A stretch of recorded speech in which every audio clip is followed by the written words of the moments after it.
Enough is enough!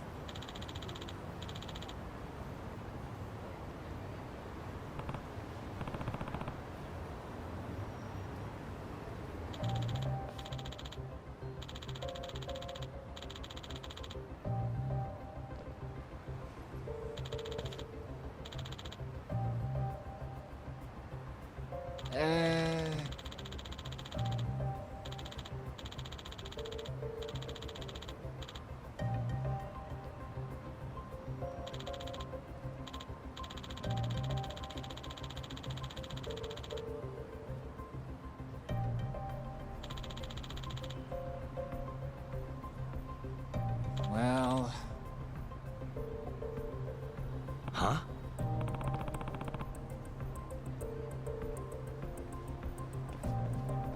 Hey!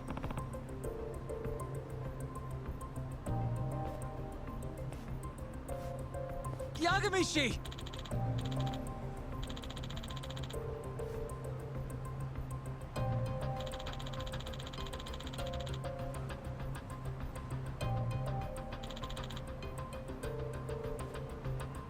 Yep.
I owe you one.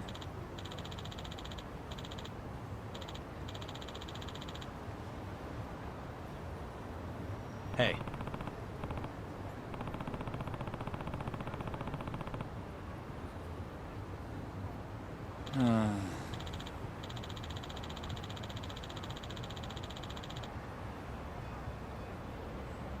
Hmm?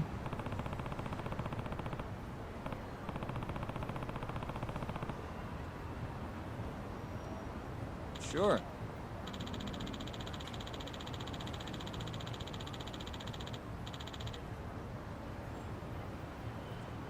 Hmm.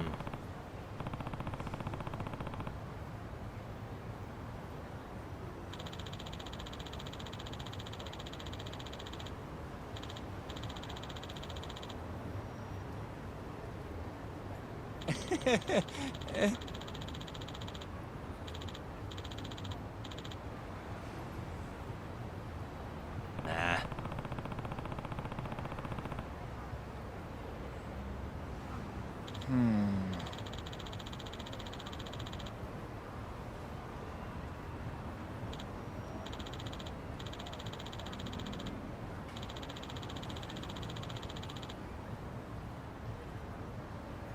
Huh?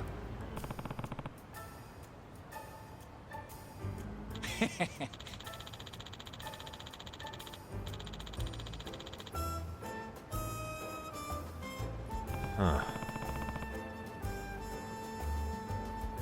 Yep.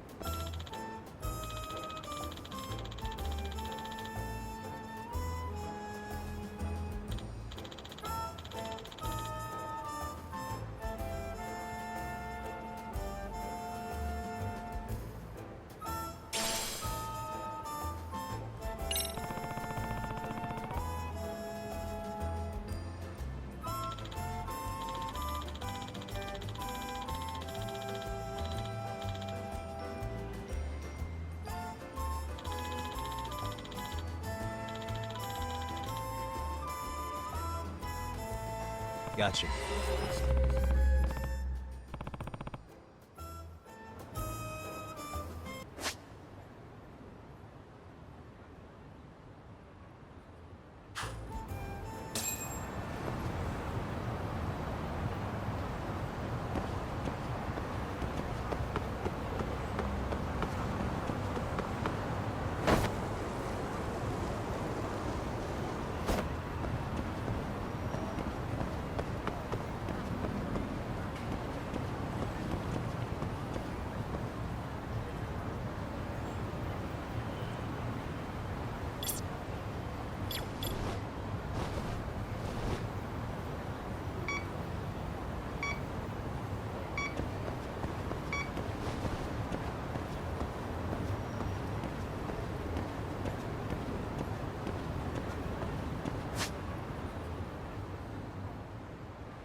Signal's weak.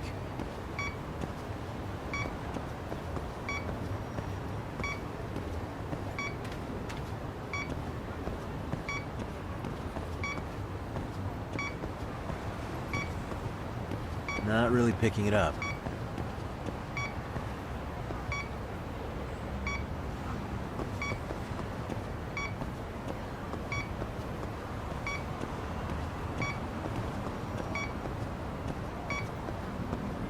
Signal's weak.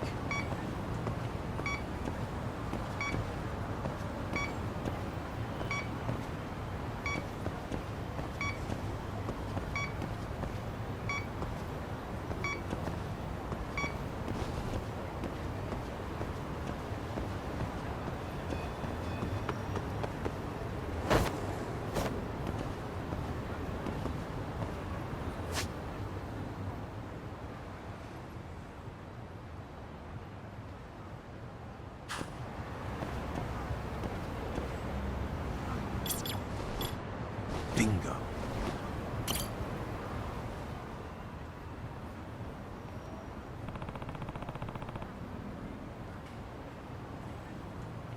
Huh?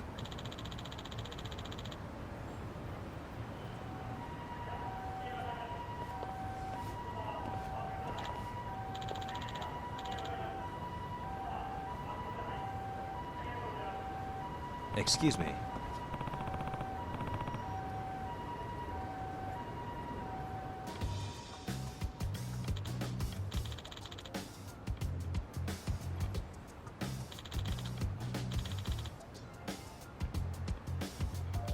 Oh.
Yep.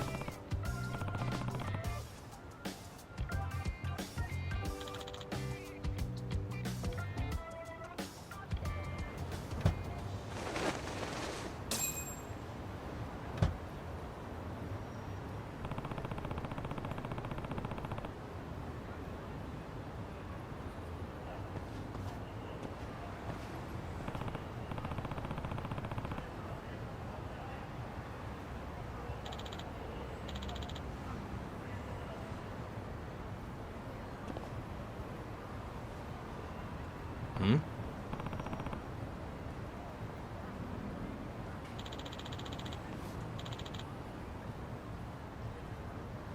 Huh?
Excuse me.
Yep.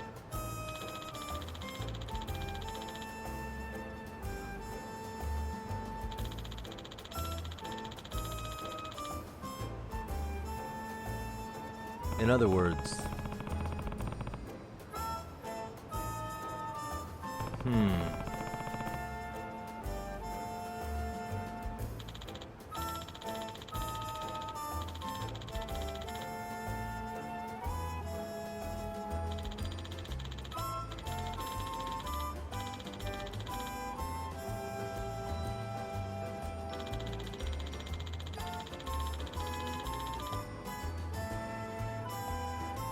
Oh.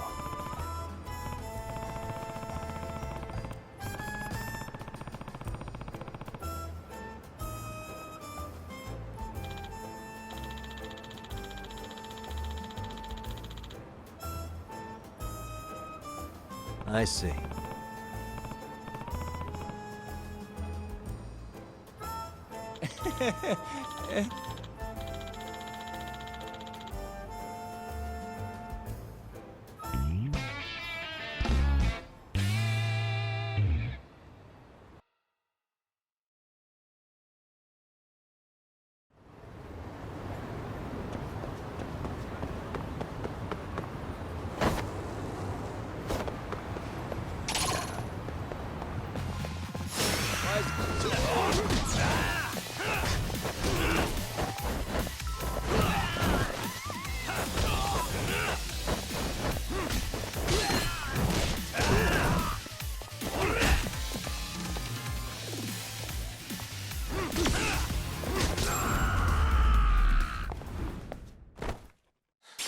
Waste.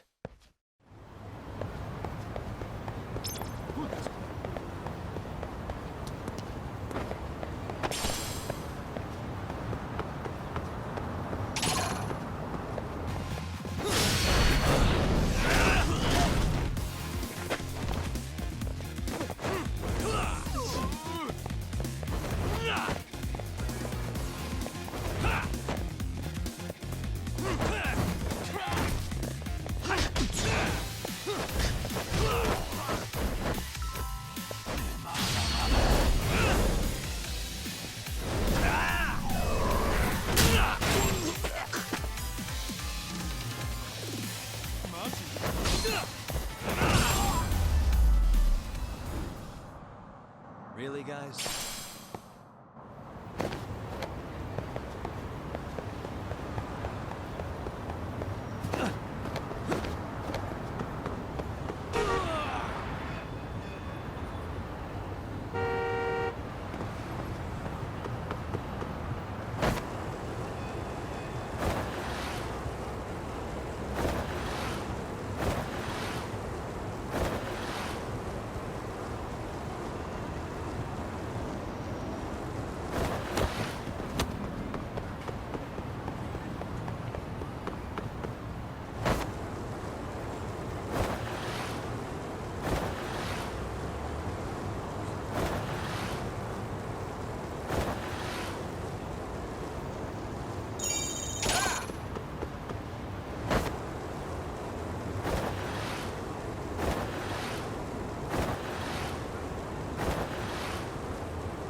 Yagami-san, do you have a minute? It's Shiosaki. Oh, I was just about to call you. I was gonna say I've got some leads on the murder. By the way, you wouldn't happen to know a Detective Watanabe, would you? From Kanagawa PD? Oh, yes. He came asking me about the harassment case. Apparently he couldn't interview Ehara, so he got us instead. Wanna know why that is? Apparently Tokyo PD suspects Ehara might be linked to the murder in some way. And since they don't want Kanagawa stealing the show, they're blocking their investigators out. That does make sense. Not in a bureaucratic way. By the way, when's your next appointment with Ehara? As soon as we're ready, honestly. Did you want to come along? Yeah, I was just about to ask that. But I'd like to do a bit more research beforehand. I want to know exactly how Ehara's crime played out. Funny you should say that. Hoshino-kun just told me he's going to re-inspect the crime scene tomorrow. He said it'd be best to plot Ehara's movement from Ikebukuro all the way to Shinjuku, where he was caught. No kidding. Then I ought to go with. If that's the case, hold on one sec. Okay. Yagami-san? It's me, Hoshino. I'm stoked to hear you'll be helping me out tomorrow. I'm stoked to be there. Oh, and could you bring the statements from Ehara's arrest with you? It'd be a huge help if you could walk me through what happened on site. You got it. We'll be starting from Ikebukuro Station, so just meet me there tomorrow. Will do. See you then.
Okay, see that sign right there?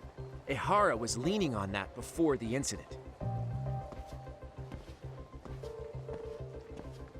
Yep, just like that. He was standing around searching for a victim. Ehara's the man in the cap and sunglasses. So, Ihara was lingering at the platform a while, huh? Yeah, he walked past the ticket gate at 7:43 a.m. This was confirmed by the security tapes as well as when he swiped his transit card. After that, he wandered the platform an entire hour ogling women. He spent that long choosing a target? Yeah, sick, isn't it? And the security camera that caught him would be... that one? That's right.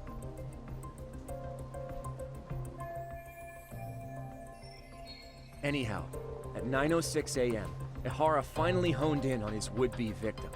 Then he boarded her train, which was departing for Shinjuku. She's the one in the pink cardigan and white skirt? Yeah, Yui Mamiya, an office worker and mother of a 6-year-old boy.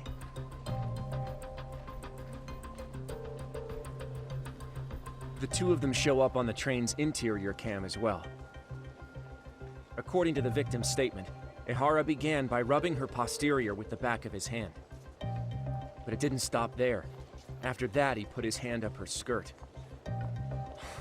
Pretty sickening. I'm assuming he targeted someone shy, thinking she wouldn't resist. Makes me angry just thinking about it. The victim stated she was too scared to call for help, meaning she endured this for 6 minutes until the train reached its stop in Shinjuku. Can you send what you just showed me to my phone? Sure. Now let's head to Shinjuku Station. Then we can watch as the jerk gets busted. Even if we did defend him in court, an asshole's still an asshole.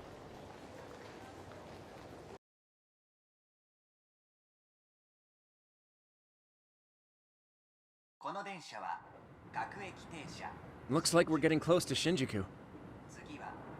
The train's pretty light right now, but it was packed during the crime, right? Oh yeah, the car occupancy at that time of day can easily reach 180%. And Ihara should have been standing roughly where I am.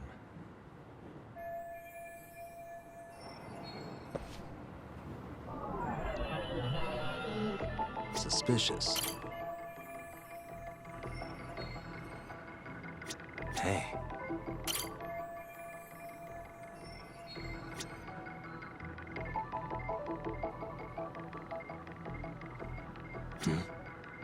What the?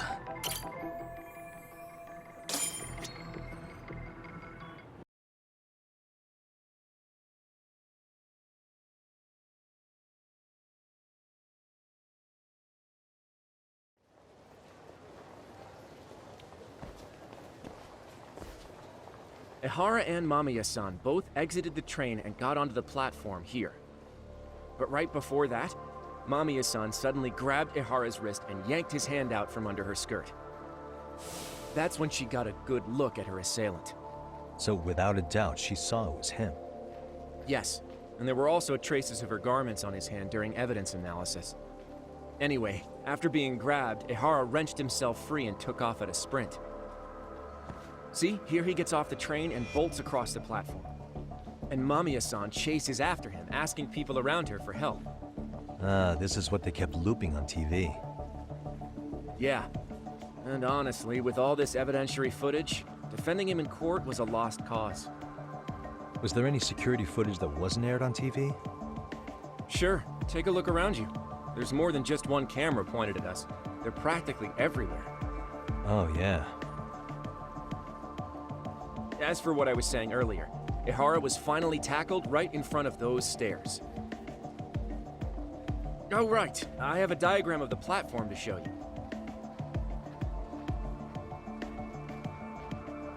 So Ehara gets off the train here, and then gets apprehended here. How far apart is that? Roughly 100 meters. Both he and the victim were weaving their way through the crowd. The whole scene was very chaotic. Even after Ehara was caught, the train was stalled 20 minutes until the area was deemed safe. Hey, you think we could get the positions of all these cameras and where they're pointing penciled in? Good idea. Let's check each camera's position as we walk over to where Ihara was detained.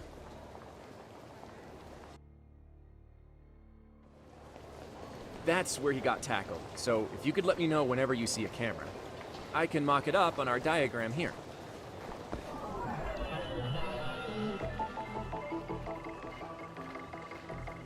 Suspicious.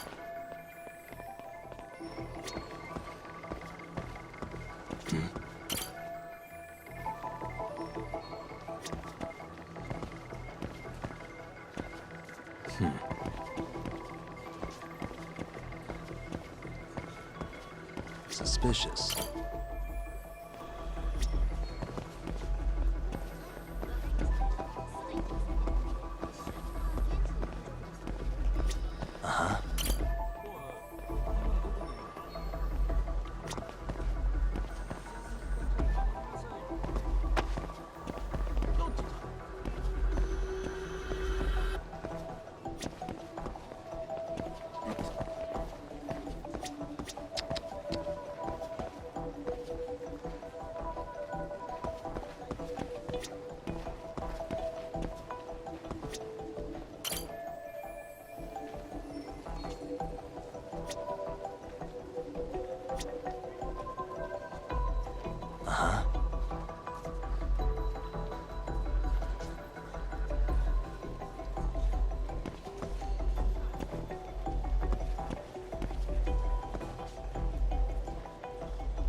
Hey.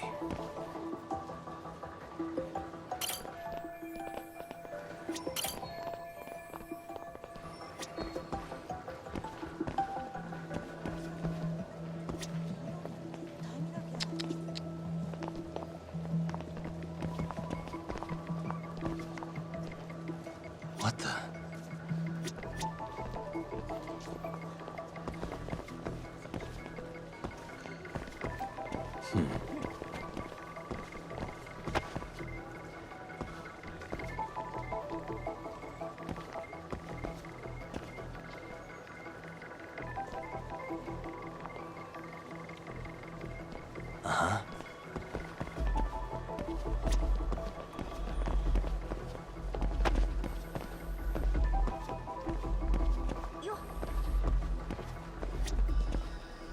Suspicious.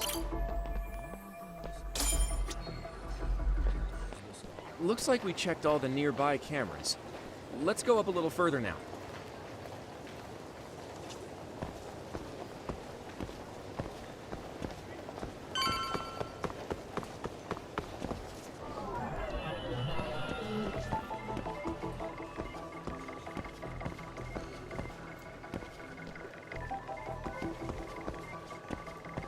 Hey.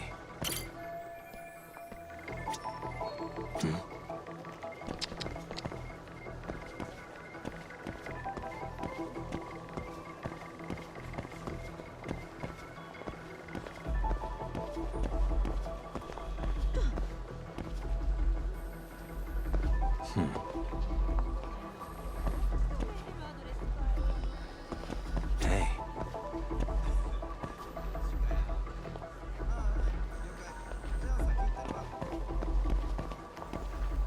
Suspicious.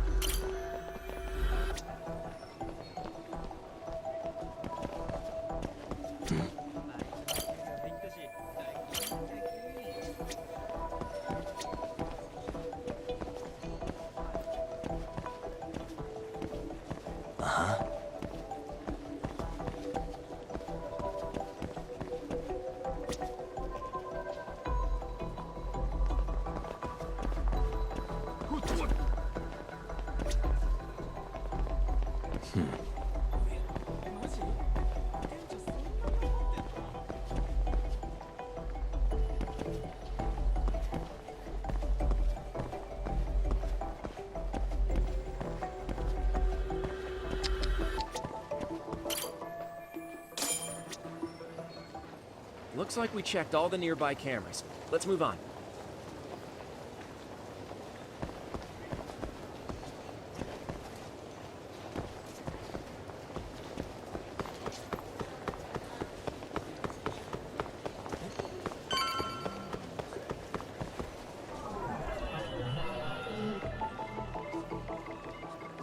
What the?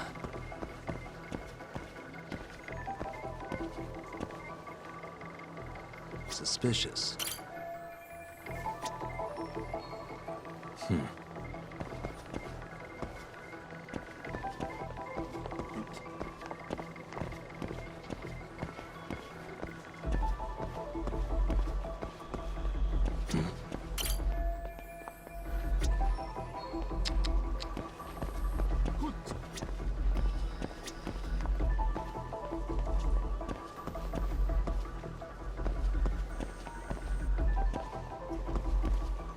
Suspicious. Uh-huh.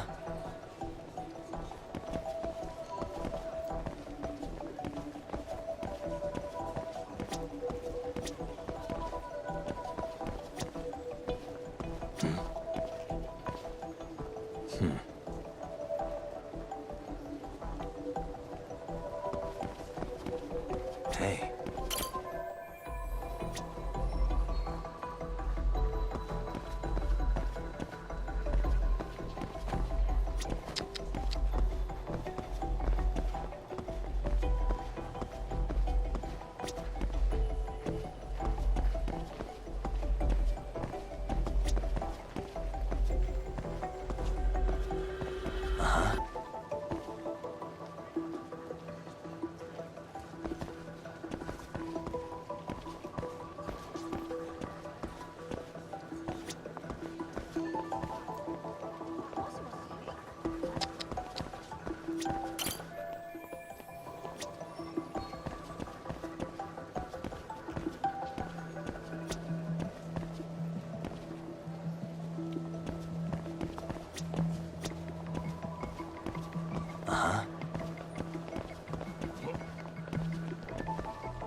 Suspicious. Okay, looks like we got all the cameras. Our diagram is now complete.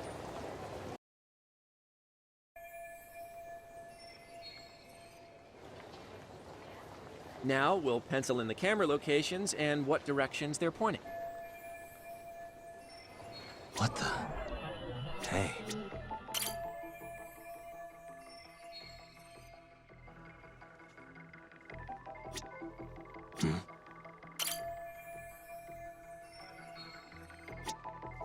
What the?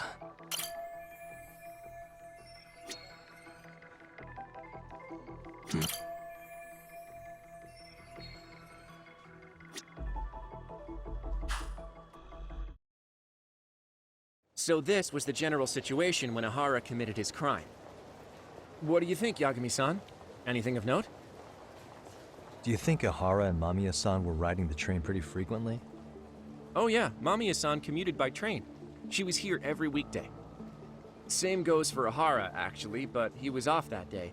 Supposedly, he was going to see his wife, even though they're separated. Did he ever say why he wandered around the platform for an hour? He said the thought of his wife had him flustered and he couldn't force himself to board the train. He always had an excuse ready for anything you asked him, including the harassment charges. He pled not guilty, but the evidence said otherwise. There wasn't a single argument we could make in court to establish reasonable doubt. Safe to say he did it.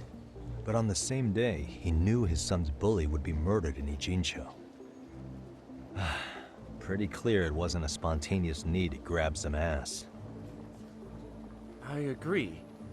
It's almost like all the commotion around the harassment might have been planned out. Maybe everything was, even down to getting captured. Yeah. You really played everyone by turning harassment into an alibi for murder. No matter how much evidence points to him as a killer, you can deny it with complete immunity. This is getting crazier by the minute. At the very least, he had something to do with it. Some connection. But I can't imagine he'll talk. Whatever his plan is, it's pretty clear Ihara is committed. To what? Getting revenge for his son? I think so. Who do you think his accomplices could be? Ihara's a veteran cop. Think maybe he knows how to hire an actual assassin? If so, he could have just paid for his revenge, right? Sure. But assassins cost an arm and a leg. He wasn't rich before all this, was he? No. He barely scraped up enough to cover his lawsuit against the school. Thought so.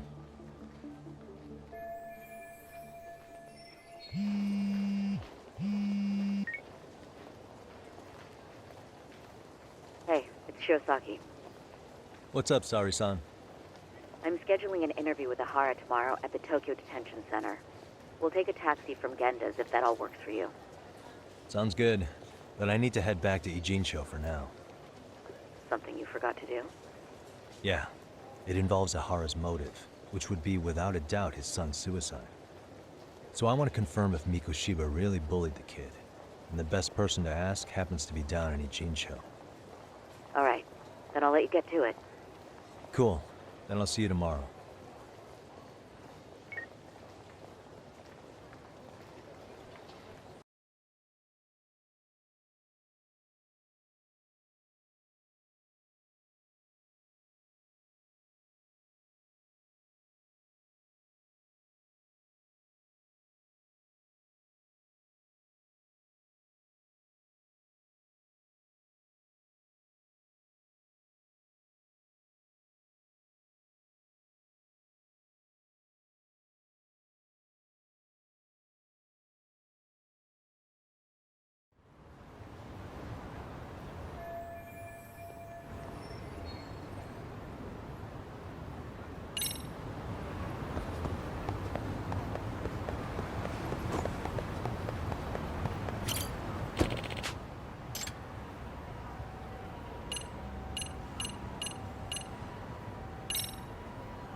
Got a minute?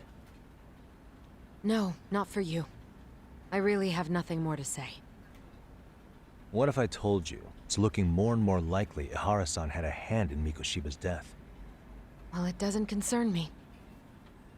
Ihara-san believes Mikoshiba tormented Toshiro-kun so badly that he took his own life. But neither the third-party investigation nor the courts were on his side. So what's the truth here? You know, don't you? What really happened between Mikoshiba and Toshiro-kun? Why won't you tell me the truth? Why do you keep asking? I said I don't know! I'm going to the detention center tomorrow to get some answers out of Ihara-san. What? I saw where Mikoshiba was murdered. He endured no shortage of cruelty before he died. They tortured him, you know. They broke all his fingers before they slit his throat. No.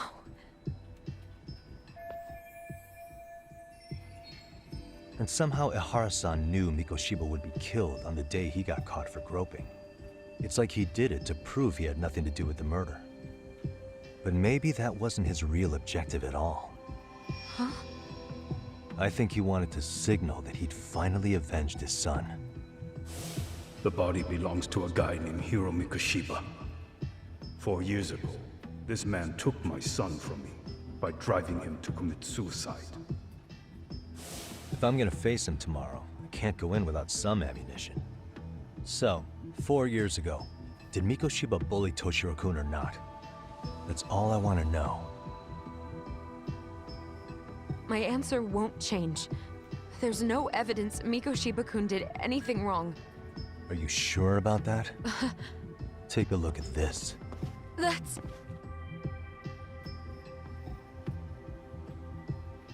Toshiro Ihara, your student. Imagine that he's listening to what you're saying now. If you can look at him and say Mikoshiba played no part in his death, I'll leave you alone. In fact, you'll never hear a word from me again. So which is it?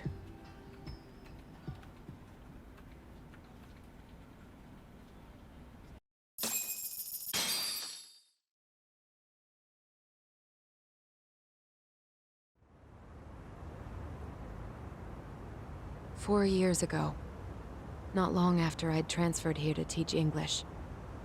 That's when it started. I was trying my best to get acclimated, and I was finally on a first-name basis with everyone. One day, after school, I was out on the roof taking a break, when Toshiro-kun suddenly ran by. I called out to him to ask what was wrong, but he shushed me and kept running. I saw he had a bloody nose. Moments later, Mikoshiba-kun showed up. He was looking for him. I told him I hadn't seen him. Toshiro-kun's face told me everything I needed to know. So Mikoshiba was bullying him after all. Yes. Toshiro-kun told me this later on. Whenever he'd leave school with Mikoshiba-kun and his friends, they'd force him to hand over money. At first, they'd try to pass it off as a joke. They said since he lowered the class average on tests, he ought to buy them all drinks as an apology. And Mikoshiba-kun, he was having too much fun with it to stop. He started offering tutoring sessions to Toshiro-kun. Only so he and his crew could extract their tuition from him. They'd even break into his house while his mother was at work and take the money she left him for dinner. And if he couldn't pay, they'd beat him up at school or make him grovel in the bathroom. Didn't anybody see what was really happening? The teachers either saw nothing or turned a blind eye. Few students knew about it, though. Anyway, I ended up relaying everything Toshiro-kun had told me to those boys' homeroom teacher.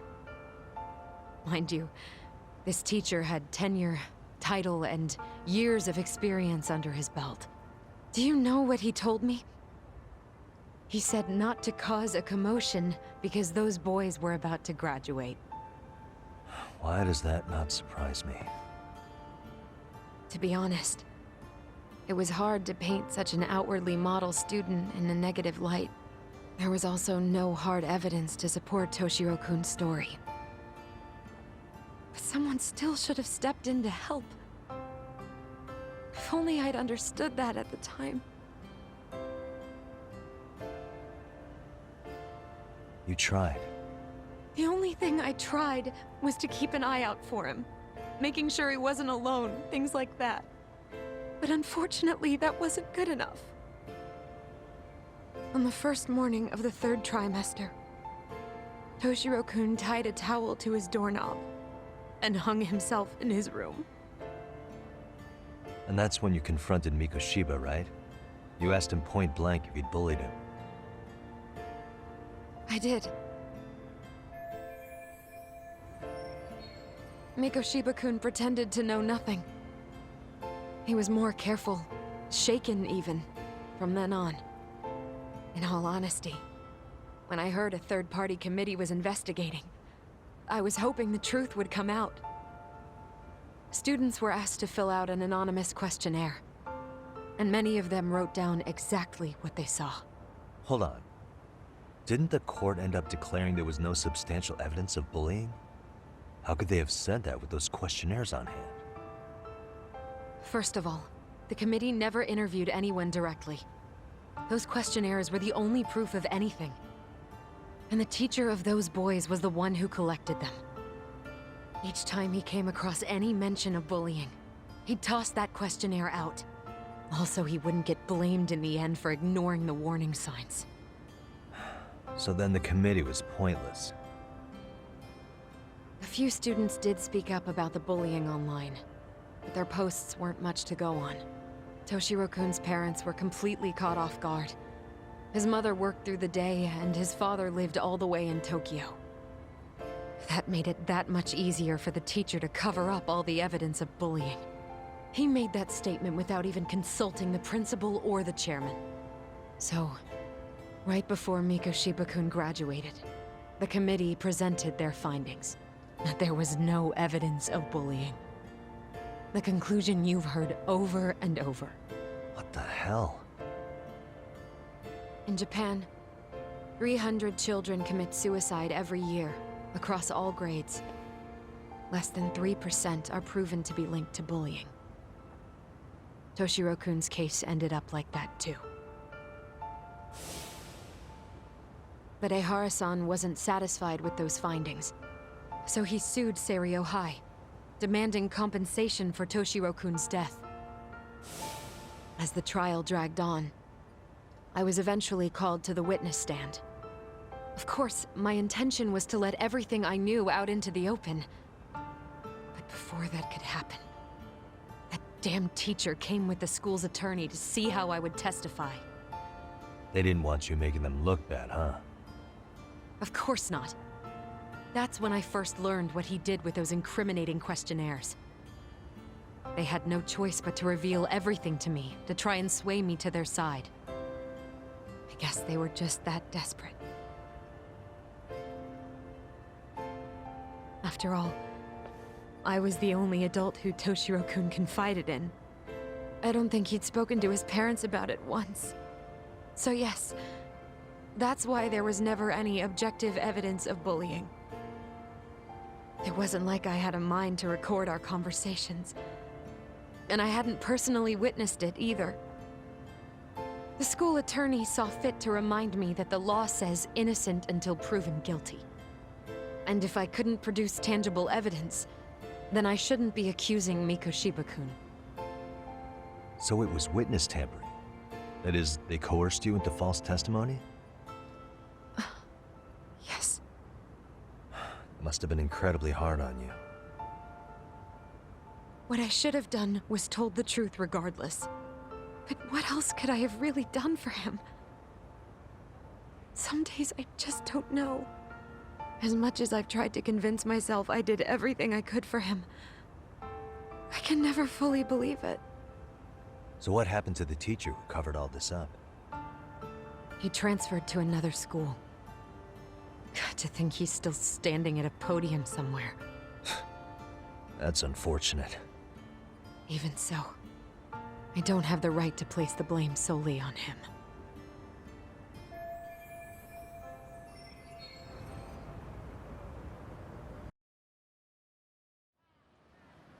Maybe, but in that case, Mikoshiba's bullying of Toshiro, or those questionnaires getting discarded. Have you ever told anyone else? No. I've been silent. Yagami-san. You know what? Back when I was a student in high school, I witnessed bullying firsthand. There was this kid. My classmates pushed him too far. And one day he just jumped off the roof. Off the roof? By some miracle, he survived the fall. And he's been in a coma for the last 13 years. Nobody knows if he'll ever wake up. His name is Mitsuru, and he may never open his eyes to the world again. His mom watches him, but she works full-time. She's a higher-up in the government. I'm sorry to hear it. The worst part is that his teacher knew. He even talked to the bullies about it. But all he said was, don't overdo it. But afterward, the public eviscerated him. He had to quit his teaching job. And yet, for poor Toshiro-kun, nobody was held responsible at all. And that includes me. But if anyone was going to take responsibility for that, Mikoshiba should have been first in line. I'm sure Ihara-san must have thought the same thing. You know what I wanted to be as a kid? I was so innocent, I wanted to be a teacher. And after Mitsuru-kun's tragedy, I felt practically obligated. And still, I just let history repeat itself.